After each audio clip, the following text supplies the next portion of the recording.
This video is brought to you by the swords on the wall that are no longer on the wall. This week in Sword Art Online Alicization, the final climax truly begins. While the 10-second intense Chudelkin encounter did not need its entire context removed and the Sword Golem phase 1 just needed to cut Alice, Kirito and Charlotte, not actual battle scenes, the episode was breathtaking nevertheless.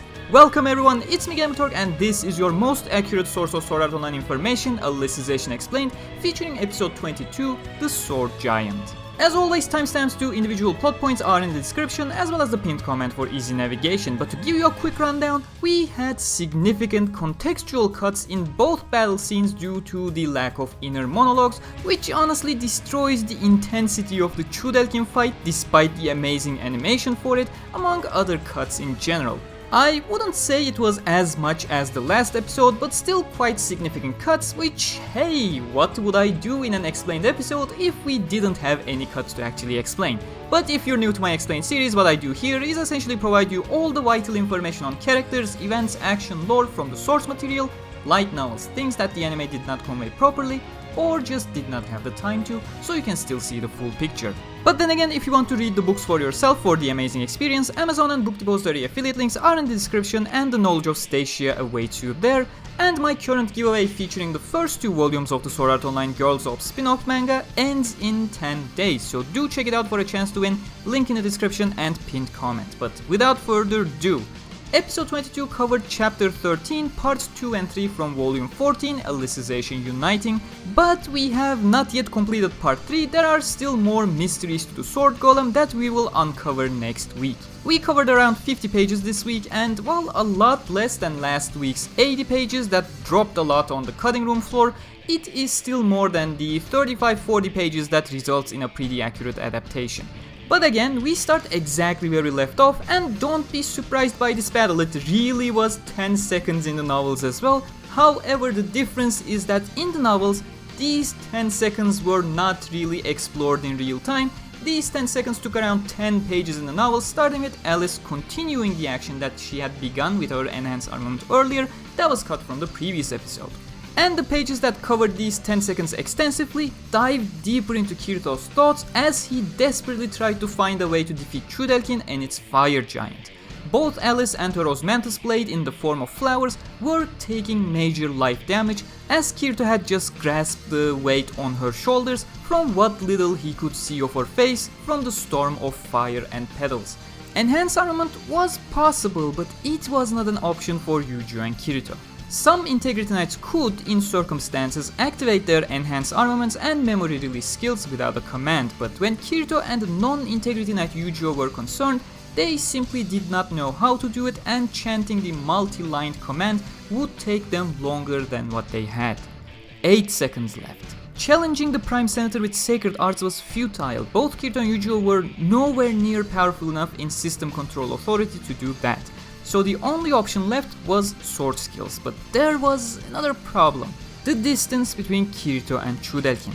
Kirito knew, however, in moments of strong emotion, the system of Underworld taking advantage of the processing power of its inhabitants' brains could be overwritten with the very same thoughts. But there was yet another problem. That meant both positive and negative emotions, conscious and unconscious thoughts could manifest through these emotions.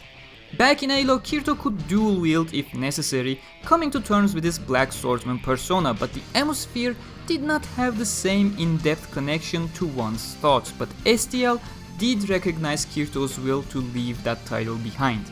That meant one mistake would lead to defeat. 7 seconds left. Another wave of flames reached Kirito's face, coming from the storm of fire and flowers, causing him to focus on the situation rather than his own subconscious. In the end, no matter how much Kirito wanted to distance himself from his past persona, it was part of him whether he wanted it or not, whether he wanted to refuse it or not. Kirito was the Black Swordsman. Kirito shifted his stance sideways and raised his sword, aiming toward the physical body of Chudelkin that was controlling the flame giant. The clown was 15 meters away, about 50 feet for a majority of my audience on the other side of the ocean. While Chudelkin was far away, his vision was transferred to the flame giant, so he had to have noticed Kirito plotting something.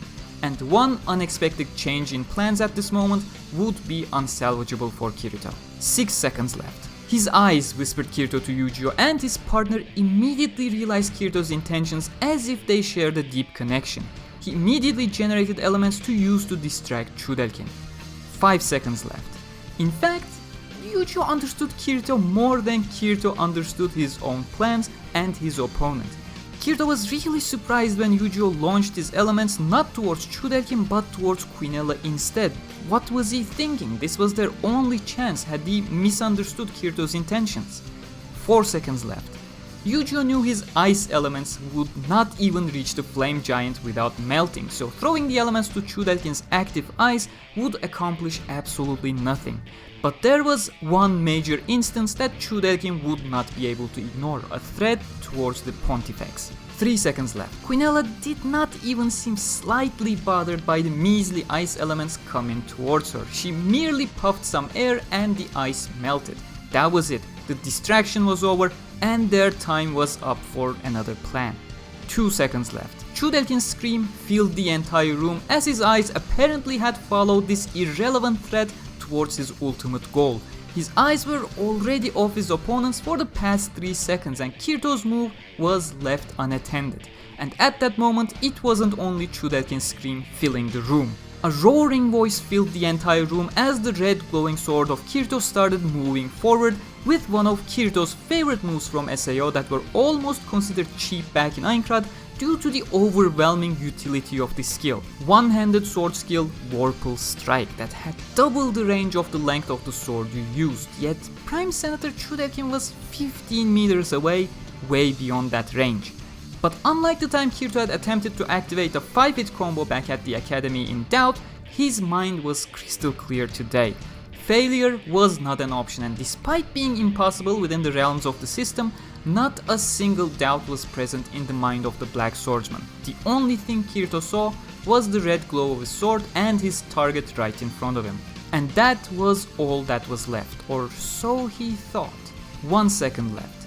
Eugeo, who had just watched his ice elements not surprisingly get effortlessly destroyed by Quinella, was shaken by a thunderous roar. He knew secret techniques created certain lights and sounds, but this was nothing like any of those, and when he turned around, he realized the reason. This entire circumstance was unlike anything he had ever seen.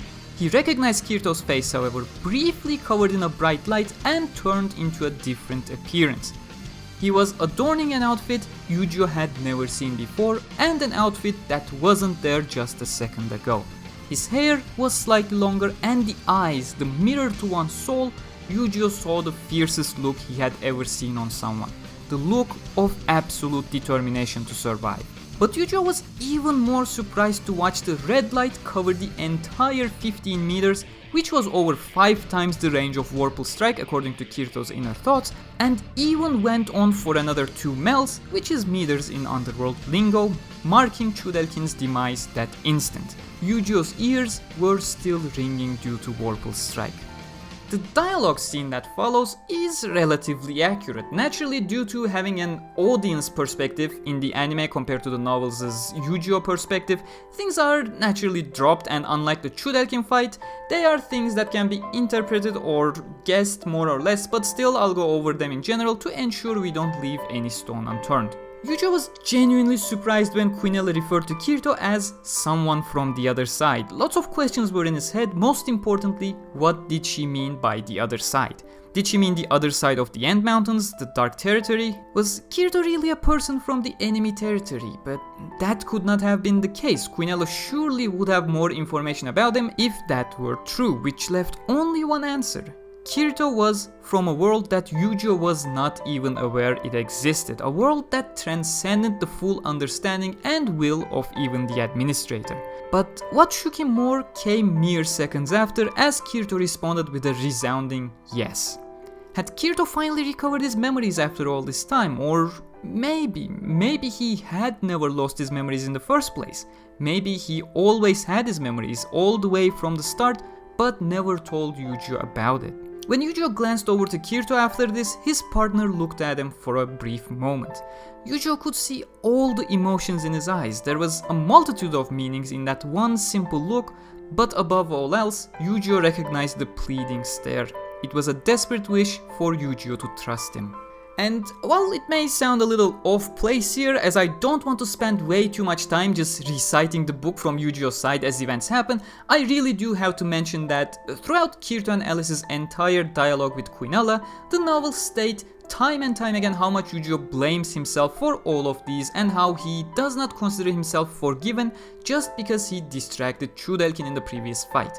You have to say, this build-up is really key for Eugeo in his future decisions in the final 2 episodes, so it surely does not make me happy that the anime completely and entirely glossed over Eugeo. It's really weird too, considering they got every single bit of dialogue perfectly fine. It definitely would have benefited the narrative if 1 or 2 sentences from the dialogues were trimmed and given to Eugeo as inner monologue time instead. But then again, Eugeo was never the anime's favorite character, getting axed off most character moments he had in the entire story. But on the other side of things, I'm glad Kirito's explanation about the real world was not cut out. With one push of a button, everything disappears. But you can see in the anime that Quinella does not seem to be bothered by this news. In fact, she was full aware of the possibility that if the stress test was deemed unsuccessful, the entire world would be reset or just outright deleted. The sword golem, activated by the release recollection of 36 swords on the walls, was her first safety net to ensure the stress test would not be a failure. But thinking further, repelling the attack and Wrath accomplishing what they wanted would also not guarantee her survival. They may easily consider the project complete, take what they need, and plug it all out nevertheless. But even then, Quinella was not bothered at all. She had other plans to ensure her survival in such a case, but we will talk more about that in future episodes. For now, all we have based on the context are these hints, and I'm glad the anime is portraying these minor hints through Quinella's attitude perfectly. But moving on, having named her creation Sword Golem in English words, Quinella threw one more remark at the fact that Kirito certainly understood the real meaning. She translated the words for Alice and Eugeo as she introduced her puppet made out of swords in Japanese. Each sword had the priority of a divine object, all in their memory release form, controlled by a singular piety module. But the wording here is definitely key. If they were at the priority of a divine object, that means they were not really divine objects on their own. And if they aren't divine objects, then how do they have such a high priority class, and how do they have extensive memories that can be utilized with release recollection? These 2 questions are something for you to think about until next week, but I'll give you a hint. You have already seen these swords in the original Resistor opening during the Quinella shot, and that image alone should be a major hint for you. And if you don't like speculating, the mystery behind the Sword Golem will be explored next week, as well as the second phase of the battle. Sword Golem has not yet been destroyed, and it will not be destroyed until the piety module that controls it is destroyed in the process. And unlike Quinella, who was bound by the rules she had been raised with and thus could not take the lives of other humans, the Sword Golem as an object was under no such obligations. Kirito thought they would be relatively safe if it came to a final battle in terms of a duel to death, as he was rising into the top floor in the last episode, was now shocked by how Quinella had already circumvented that specific rule. And while I can go deeper into the phase 1 of the Sword Golem battle, as well as sharing Kirito's thoughts here, I want to wrap up this episode by talking about Charlotte the Spider, and I want to do that because the anime drawing so much attention to her farewell scene, it did not do anything for that scene to actually work. An anime-only viewer would never know why it was so important for Charlotte to fight alongside Kirito, why what Kirito knew as a named monster from Aincrad decided to continue her journey on Kirito's hair on her own will, despite being a familiar, why it was absolutely devastating for Kirito to see the Observer give her life away to protect them. While the light novels did not do a whole lot more, it did just about enough for you to fill the blanks, because in the light novels we actually got to know Charlotte a whole lot more. I talked about the Zakaria chapter being entirely cut from the anime in my episode 7 explained, and went as far as making a special explained video on the entire Zakaria chapter, because it was the planted seed that would grow up until this moment for this heartbreaking farewell scene. You see, the Zakaria chapter was really special. This entire first two cores of Alicization is told from the perspectives of Kirito and Eugeo depending on the scene, with minor exceptions like the ocean turtle bits. However, Charlotte as the mysterious observer is the only character that has a dedicated major chapter to her. This chapter was about when she was tasked with the two boys from the north, how she was ordered just to observe and never to interfere, how she chose to intervene in events going against the strict orders of Cardinal, and how she tried to justify this behavior in a logical manner as she was torn between her orders and her willingness to help the boys, and most importantly, how and why she got attached to them over time. It was her dream to fight alongside the boys, to protect them, and she was truly happy to accomplish that goal. Another reason why that scene was incredibly compelling in the novels was because how things played out. They did not feel like a throwaway decision for Eugeo to use the dagger in the novels. It was a genuine moment of heroic sacrifice, yes, from a gigantic female spider named Monster. She had not jumped out to die, she had jumped out to protect Kirito and Eugeo, and she fought with everything she had. She lost her first leg after figuring out how to stop the Golem for good, trying to take out the Piety module. Losing a single leg afterwards didn't bring her down, she kept fighting, she lost more limbs until she was left with only 4, still standing and charging at the Golem before being stabbed in the body. With her final breath, she turned to Kirito and expressed her happiness that she was able to fight alongside them that she cared deeply about. And why am I making a big deal out of this? Why do I try to explain why this moment was a monumentally devastating moment? Because this moment right here was the Sachi moment for Kirito. This was the moment that really affected how he approached the situation, and in the novels, it was done brilliantly, having been set up as early as volume 10, Alicization running, and actually given time to develop slowly in the small moments that Charlotte shined, visibly or stealthily. And also, while I may be talking about a giant spider NPC here and you may not be taking me seriously, it's seriously a great moment, and if you don't believe me, check Yan Press's volume 14 pages 117 to 121 for yourself and experience the moment from Kirito's eyes. You will definitely see. But yeah, I guess I really cared for Charlotte, talking so much about one supporting character. There are some characters that I believe the anime is doing a significant disservice to, Eugeo being the major contender, but I get to talk about them all the time, every single episode. Charlotte is one of the unsung heroes of Alicization, and I felt like she did deserve a better send-off in this case. But yeah, opinions. While I had so much to talk about, I was actually genuinely happy about the episode in general. Black Swordsman and Charlotte moments were my only major complaints, but I really love the Sword Golem. It is actually CGI and not hand-drawn in most of the scenes. However, I have no idea what A1 did differently between the hideous Ocean Turtle CGI and the Sword Golem CGI here, but goddamn, the Sword Golem never once sticks out like a sore thumb. I remember watching Attack on Titan, and whenever they use 3D for anything, it's the worst thing I have ever seen. Especially annoyed me on season 2 when they even turned the Colossal Titan to a ridiculous CGI mess. But this Sword Golem, I really have to give props to A1. The only reason it makes itself known to be CGI is because how they use a more natural movement animation for its walk, with swinging left and right, not matching up properly with the more keyframe oriented approach of 2D animation. But aside from that, it was flawless anime CGI in my opinion, and this was one of the things that I'm surprised to be praising here today. Also, whenever Alice's theme kicks in during a powerful moment, it just gives me goosebumps. I love it.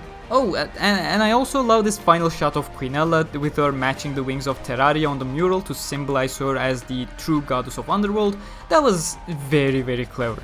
In fact, pay attention throughout the episode. Plenty of times the camera cuts this to this specific angle, and in every single shot with every single revelation, you see Quinella closer and closer to that place in the mural. It was definitely deliberately planned that way, you know, throughout the episode, that Quinella gets closer and closer there as she reveals more and more knowledge and secrets. Yeah, like, well played A1, good job. As for the next episode though, titled Administrator, we continue the fight scenes. That is all there is left at this point. We'll see Quinella and Cardinal using various tricks, we'll see more of the Sword Golem and learn about its true nature and why it's Quinella's ultimate and indestructible weapon, and some more sadness awaits us in the both upcoming episodes in general. If you have questions, ask them in the comments, and I'll pick the best ones to answer in my weekly Alicization Q&A, and if you ask a question that requires an in-depth answer, I can even make an entire video about it. But if you made it this far, comment flowers for Charlotte down in the comments to let me know, and pay your respects to the unsung hero of the Human Realm arc. As I said, I strongly recommend reading that scene for yourself. That would be volume 14, pages 117 to 121 in Yen Press translation, so you don't have to search for the moment where I gave the page count in the video. And of course, you can always get the books through the Amazon and Book Depository affiliate links down in the description. With the amount of detail being skipped that I am keeping my Explained series just to the vital moments at this point, I strongly recommend volume 14 in general. And of course, my giveaway only has 10 more days left to join for Sword Art Online Girls of Manga Volume 1 and 2. As usual, thank you very much for watching, and a huge thanks to my patrons and YouTube channel members as usual. Subscribe and ring the bell for more on Sword Art Online Alicization, and I'll see you next time. Stay cool.